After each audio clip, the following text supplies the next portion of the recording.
Okay, so good morning. My name is Inga Cotton. I'm the founder and executive director of San Antonio Charter Moms. And today it's Friday, April 24th, which sort of would be Battle of the Flowers Day. And my kids don't have schoolwork today. But other than that, it doesn't really feel like Battle of the Flowers Day because the parade got postponed. But it's still, so it's kind of like just a work day, I guess. Although I'm wearing my shirt, so because my kids and I are going to go hiking later today, since the state parks have reopened. But today we have a guest on Charter Moms Chats, and something that's been on my mind is mental health and ways to support families with good mental health, because these are challenging times because we're all stuck at home and we don't have our usual activities, our usual schedule. So I'd like to introduce Becky Davenport. She's a licensed marriage and family therapist. That's what the LMFT means after her name.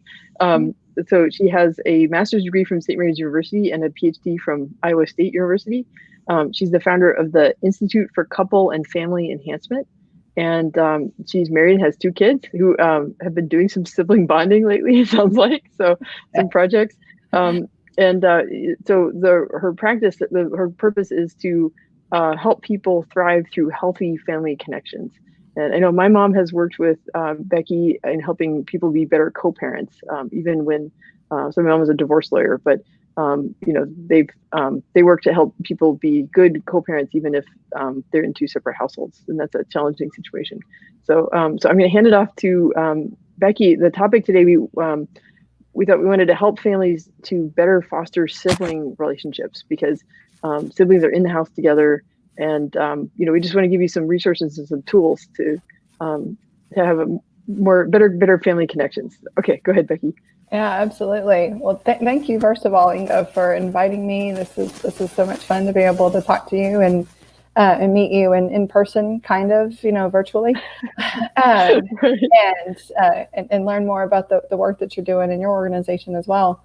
So yeah, I'm happy to come and talk about sibling relationships as something as I'm working in family therapy that we talk a lot with parents about, and certainly right now with everybody in homes together a lot.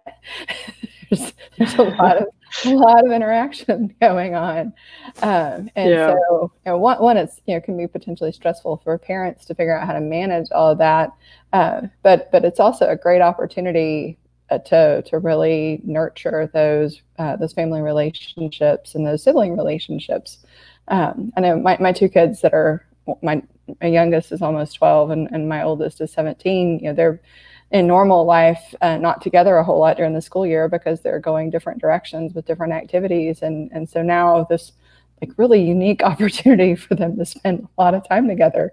I want that to go well. So yeah, so it's definitely an important topic for sure. So something that's come up in the San Antonio Charter Moms discussion group, and I want to urge anyone who's watching this video, if you're not already a member of the San Antonio Charter Moms discussion group, please join, because although ordinarily our purpose is helping families to figure out which schools to enroll their kids in, we've kind of pivoted, and lately we're offering resources on how to manage distance learning, and how to make the best of the current situations, whether that's like videos or virtual tours, if it's activities you can do, information about school closures or how to stay safe and healthy. Like, we shared patterns for making your own face masks. So just lots of resources there. But a question that's come up has been, so like, as kids bring home or they download like different learning packets to work on, sometimes it can be a challenge if you have kids at different ages or different grade levels, and some younger siblings may not be enrolled in school. Like, maybe they're preschoolers and they're just at home, and they see what the big kids are doing. They kind of want to participate, but they don't really have the maturity to do it, and they don't have their own packets. And so that's something. So if you have advice for parents on like, how do you keep multiple siblings like doing their schoolwork, and then we can kind of broaden it out of like, just like family life, more broadly, like the time when they're not doing schoolwork. Right. I mean, I think one of the conversations I've had a lot, even with myself and with lots of other parents, is this is such an unusual time that I think us having appropriate expectations of ourselves and of our kids is really important. As much as I respect homeschooling, I'm not a homeschool parent. And so like shifting into a different mode immediately is not something that any of us were really set up to do. So I think a lot of parents are learning how to be more flexible in their expectations. And I think, some of what you're talking about as far as, siblings at different ages, the younger kiddos, can get a coloring book and call that their homework while the other older kids are doing theirs. And that actually maybe even ties into some of what I was thinking about and kind of in preparing for this topic today is one of the themes that I hear so often in parenting and sibling management, for our different kids is wanting to keep things fair and wanting to keep things equal, and making sure that we're managing. And I really like to frame it differently for parents. That I want to make sure that my goal as a parent and as I'm working with other parents is really to figure out what this specific child's need is and making sure that I'm meeting that. Because if I'm so focused on fairness, then I'm often unintentionally fostering the sense of comparison between siblings that ends up undermining their sense of connection and keeps them in their own minds in this comparison mindset that feels like a competition of who's getting what. Does that make sense? Yeah, it does. I think one thing about the those habits of mind and that sense of comparison, that's something that can last outside of childhood. It can impact sibling relationships even when they become adults. And when kids are young, that's an opportunity to hopefully lay a foundation so that they can have healthy connection even when they're adults. They're not stuck in the same house and they don't have to talk to each other anymore, but Right. hopefully they have like a bond and an understanding, to where they can stay involved in each other's lives. I think that's something all parents want. And when they picture the future, they want their kids, even as adults, to still feel connected to each other. And like sometimes those like resentments about like, oh well, so and so got treated better in this way, or this person got treated better in that way, like those feelings can linger for a long time. Absolutely.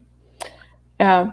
And so like when we're setting up kids to do assignments, one of those just little bitty simple but really significant things is making sure that we're not saying you need to sit down and do this like your older sibling is. Right, those comparisons that often are very well intentioned to motivate a child to follow a good example of a sibling that's doing something well, but it often doesn't land that way on the child that's being given that comparison. It can feel kind of shaming.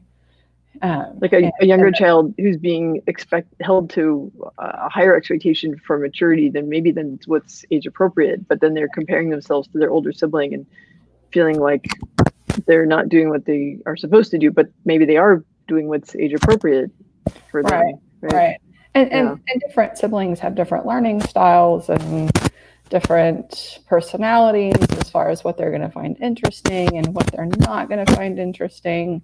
And so it's as much more challenging as sometimes it makes life and parenting, like really wanting to foster that unique identity of each one of our kids and really encouraging them to figure out what their gifts are and what their unique things that they're going to find interesting are. It's important.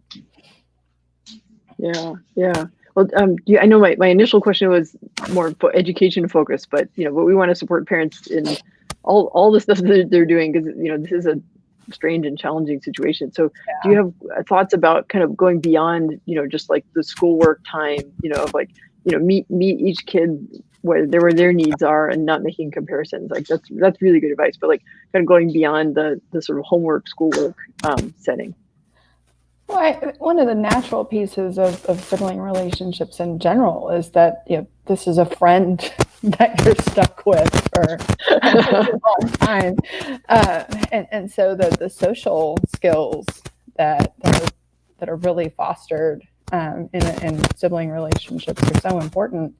And and so many of the divorced parents that I work with, the siblings spend all their time together, and the parents don't see them all the time. So their relationship with their siblings is in some ways even more impactful than the relationship with their parents, because they are 100% of the time together, unless their custody schedule is somehow having them not be together, which is not the norm. But that social interaction and social skills piece of it, all siblings are going to have some type of conflict with each other. That's normal. But how we coach kids through that kind of conflict with each other, with their siblings, with us as their parents is really one of the most important excuse me, life skills that they end up with over time. And one of my big, kind of put it on a poster, statements often with parents is, if your kid's going to get in trouble doing it at school, then don't let them do it at home with each other. So if it wouldn't be appropriate, for lots of good reasons for kids to engage in physical aggression, with a kid at school. So, make sure that's not part of their problem solving with siblings. And sometimes it can be easy for us as parents to like, well, they were, that's just siblings being siblings. And while certainly there are, it's not outside of the range of possibility that there's a escalation sometimes excuse me, between siblings, but the expectation that they're going to treat each other with respect, they're going to use words to solve conflict, that they're going to listen to each other, that they're going to ask for what they want, not go take it. Those kinds of just basic social skills are really important to foster in those sibling relationships. Yeah, they can start learning those at home, and then they can apply that to school and to college and to work, and have that foundation. Can you? I like how you said like those are the words you put on the poster. Do you have any like phrases or prompts that parents can kind of hold in their minds and think like, oh, my kids are fighting. Okay, what's something I can say to kind of like redirect or help teach the kids like better ways of resolving conflict, so they're not just trying to kill each other. Well, I think especially right now, because stress levels are so much higher, the temptation for parents is just to say, stop it. I can totally understand. Right. But what I would add to, okay, stop, but let's also talk through what happened, and not put ourselves in the position of being a judge. But because I want them to really learn how to work through their own conflict. And my kids are 5 years apart, so there's a pretty big power differential, and age difference. It's less so as my youngest is getting older and feeling more confident. But for a long period of time, there was a pretty big power difference, and so for my oldest to really understand, you have to take that power. You have to be responsible for that and not take advantage of your younger sibling. And then the confidence that you can build in the younger sibling to really speak up for themselves, even when somebody's older and stronger. But setting up the expectation that if there's something that's causing conflict, then okay, we're going to pause and we're going to each be able to talk about what happened and talk to each other, and kind of a lot of coaching going on of hearing each other's feelings, hearing each other's needs, hearing each other's ideas, which I recognize gets exponentially more complicated when you have more siblings. If you've got 3, 4, 5 kids in the house, I do understand that it gets more challenging. But John Gottman's work, there's a lot of emotional coaching work that he talks through with parents, and some of his resources are really excellent. Highly recommend for couples as well as for for parents. And there's the emotional coaching tools that he uses that really are exactly what it says. It's coaching process of, this is what it sounds like you're trying to express. This is the feeling piece of it. And then being able to put that into sibling relationships is really just helping them hear each other. And the interesting thing that in so many ways, our kids and their interaction with each other in so many ways mirrors the adult relationships that they're a part of, and in ways that are almost eerie. I know what you mean. I have two kids. I have my daughter is 10, my son is 12. My daughter is just a lot more verbal than my son. So even though she's younger, in some ways she has a stronger power position because she's so much better able to communicate. And so sometimes she kind of looks out for him, and like out in the world, she can almost be his interpreter sometimes. Or and then also there's times where, well, I mean, she's a lot like me. My son is a lot like my husband. They're both kind of quiet people. And sometimes my daughter and I kind of share a look and an eye roll about like, why can't they just say it out loud? there's just things about their person. So she and I try to like not be too judgy about, just some people are just more verbal than others, and you have to give them a little more time to like, a few more tries to get the statement out. Right. And in those sibling relationships that you're going to be a part of for so long, that the child that is more verbal, learns to slow things down a little bit, and the one that isn't as verbal, hopefully learns to still voice themselves, not just in sibling relationships, but in family relationships in general. Mm-hmm. Right. Like for him at school, he's needed to learn to speak up and say, hey, look, I need a break, instead of just having a meltdown or pushing somebody, right. Use your words first, and recognizing yourself when your stress level is getting so high. Actually, there's one other thing I wanted to ask about is like, so especially for the sort of the less verbal people in our family, like they especially need time to retreat, and I need it myself sometimes. But do you have advice about like how to kind of give people space, or coach people how to ask for space? When is too much alone time? Because you're maybe it's a sign that someone's mood is not where it needs to be. But just how do you communicate? Like, do you have people have signs on their doors saying "leave me alone"? Or I don't know. This is a tough time for introverts who need alone time. I feel you. I think the privacy and the personal space thing in family dynamics is so important. The ability, like if one of our kids needs time to themselves, then you have permission to go. Each child has a space. If they're sharing a bedroom, then there's still some sort of separate space that this is your space, and you get to ask to be left alone there. And so there's some place that really is comfortable to to kind of wind down in, have some quiet, sit and read a book, do some art. There's just sit and pull up a video that you want to watch, and just really be able to have that introvert time, or that alone time, and whether it's too much or too little, really widely varies across personalities. And I guess as I think about your question, that may be one of those like lifelong self-awareness pieces that we're helping our kids to develop in themselves over time. Of do you notice the difference in yourself between how it feels when you've been on video games for 30 minutes versus 3 hours? Like there's a mood difference that happens, and so that intuition that we're wanting them to develop. Like, I know for myself, if I spend too much time on Facebook, then I realize, I've been on here too long, I'm getting grumpy, or whatever the case may be. So like learning how to self-regulate those things, and our kids don't know how to do that yet. So we have to self-regulate for them. Like I think that's really enough time for you.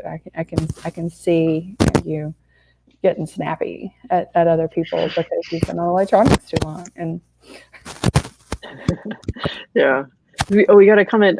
Marcy Bridges, she says, as an introvert, I find that noise canceling headphones with white noise really helps. So that's a good like life hack, if we're all stuck in the house together, but if you can put on the noise canceling headphones, then that kind of blocks out some of the other sounds. So yeah. It is interesting how in the same family you can have people with widely varied tolerance levels for noise, and some people want music on and some people don't, and figuring out ways to respect those and balance those is important, and building some level of tolerance that I'm not going to have it my way all the time, certainly. So one of the great lessons in life that we learn when we have in the house with us is that we're each getting to kind of take turns and we've had discussions about like who gets to pick the movie to watch tonight, who gets to pick what's for dinner, and usually we can sort it out. If for some reason it's particularly hard to sort out, to me that's kind of a sign that maybe there's a deeper thing we need to talk about, like try to figure out like if a child's being stubborn about something, maybe they have some other need that's not being met, like maybe they feel lonely, or they miss their school friends, or right, absolutely. Yeah. And I think for a lot of us as parents, there's this ongoing struggle between like trying to find that balance between, I want you to feel heard, I want you to be able to express yourself, and I want you to know that it's not all about you, and you're gonna have to suck it up sometimes. Like you are also in charge of your attitude, and so yes, I want you to be heard that this isn't your favorite meal, but it still was for dinner.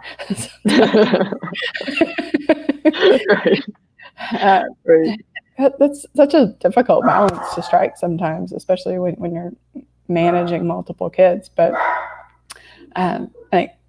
what I see for kids as they get older, the more there is that balance within themselves, that I do know how to express myself, and I realize how I need to compromise and be a part of a bigger group, then it gets easier for those relationships to kind of have a good rhythm.